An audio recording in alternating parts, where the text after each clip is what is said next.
Vai.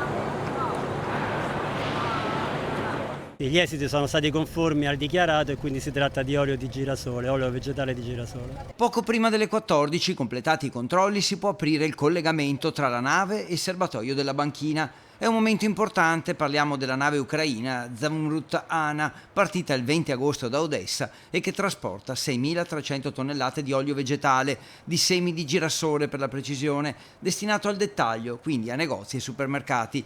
Un viaggio e uno sbarco nel porto di Marghera resi possibili dall'accordo raggiunto grazie alla mediazione della Turchia. Questa è la quinta imbarcazione che arriva sul territorio nazionale da Odessa. Ovviamente ci sono le verifiche di polizia doganale svolte dal nostro nucleo antifrode e le verifiche dei nostri laboratori chimici.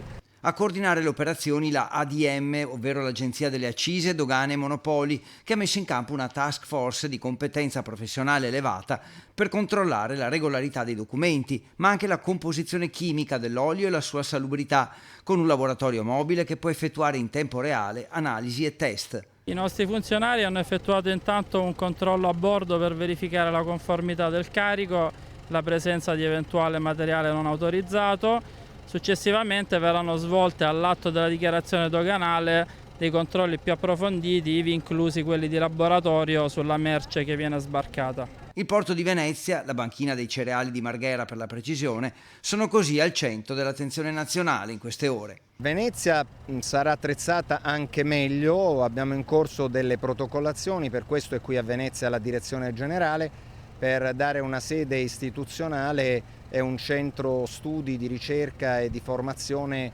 all'avanguardia per il Nord Italia. La nave, battente bandiera liberiana, ha attraccato all'alba e ripartirà per l'Ucraina dopo aver completato le operazioni di scarico.